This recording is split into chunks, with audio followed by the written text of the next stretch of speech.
the nation is proudest of, the victory in that Second World War for liberty and democracy as they saw it. I suppose the question really is whether you can separate that from the imperial past as embodied, rather controversially in the figure of Winston Churchill, who also represents the war victory. But, Cecil Rhodes, straightforward imperialist, is it okay to take him down? Yeah, I mean, I don't think it's not hard to separate these things out. You just have to have the capacity to understand that things and people and events can be good and bad at the same time. If you don't have that capacity, you're going to have a very barren life. If you don't approach the people in your life understanding that they could be kind and cruel, difficult and pleasant at the same time, then your life will be more difficult and more sort of emotionally poverty-stricken. And when we look at someone like Churchill, it is obviously the case. He was a racist. There's no point us pretending otherwise. And there's no point us pretending either that was some kind of uniform view at the time, because it wasn't, any more so than acceptance of slavery was a uniform view during the US Constitution. Nevertheless, people can be moral failures and moral victors at the same time. And it's not difficult to say, he was a racist, he was an imperialist. He was also arguably the most successful anti-fascist that the world has ever seen. And when the moment came that you needed a man of his particular qualities, we are extremely privileged that he was there at that moment. None of these things are complicated as long as we just have like a little bit of nuance and complexity to the way that we discuss them. But it does, to a certain extent, Melanie, you're nodding there, come down to tolerance, doesn't it? And the interesting thing is, a lot of criticism of the woke generation over for example, J.K. Rowling's views about transsexuals, but also sometimes coming from the right. I mean, if you take Cheryl Jacobs' article in the Telegraph, I mean, that almost is a sermon of unreason, wanting to attack the experts, the scientists, in a way a bit reminiscent of the way Michael Gove did at the time of the debate about Brexit. Well, I very much agree there's a kind of symmetry here, and I find myself at the centre of attack from both sides simultaneously, which is quite an achievement. I mean, I have spent many years fighting the woke attitude, long before it was called woke, which is a species of intolerance on the left, which says the ideas we stand for are not only right, but they are moral and virtuous, and so anyone who opposes them is basically a bad person, and therefore we have to suppress them completely.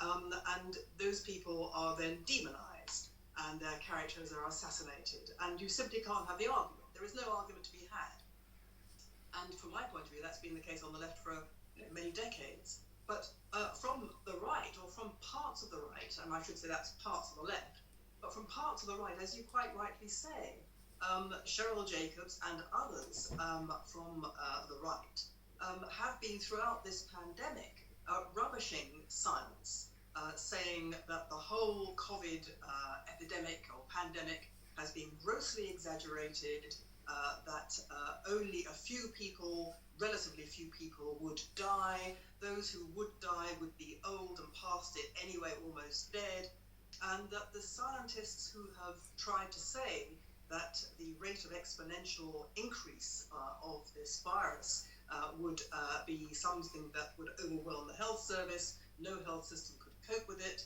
the number of deaths would be unacceptable. Those scientists have been completely wrong, and this wing of thinking has cherry-picked the argument so that anyone who supported lockdown, anyone who supported the attempt to socially distance the population from each other were regarded as not only wrong, but people who actively wanted to seize this opportunity to enslave the population to the dictates of the state. Now, this, to my way of thinking, is, I'm not accusing Cheryl Jacobs of this particularly, but it's that way of thinking on that, in those, among that kind of person. That sort of conspiracy theory mirrors completely the conspiracy theories on the left. And I find it very frightening that at the time when we are fighting a pandemic, a physical threat to our health, we're also fighting a kind of virus of unreason, which has taken root in our society from both right and left. And briefly, Leo McKinstry, he equates the people who've attacked J.K. Rowling with Remainers. Did you follow that one? I mean, the logic of that article, it's not even in Neverland. I mean, you're sort of reading it and you're thinking, like, at some point, this guy is definitely going to blame Remainers for the attacks on J.K. Rowling. And then all of a sudden, towards the last third of the piece, he actually does it. You sort of think, like, I can't possibly imagine what logical structure you've invented in order to make this possible. Look, I mean, the heart of this thing is, it's so easy, right, for everyone to stand up if they're on the left and go, aren't the right dismissive of free speech and they don't care about our freedoms? And it's so easy if you're on the right, I beg your pardon, to focus all of your attacks on the left and say, aren't they, for safe spaces and against free speech? The truth is, we've got to keep our houses in order. This problem exists on the right and the left in equal measure. When we look at the Black Lives Matter protests, if you see police firing tear gas, beating people in the street, that is a free speech issue. That is a freedom of association issue. Those are people fighting for their freedoms. Now, it seems appalling to me that I see almost none of the great free speech activists, free speech campaigners from Spiked Online or wherever else come out at that moment and say, this is demonstrably an attack on free speech.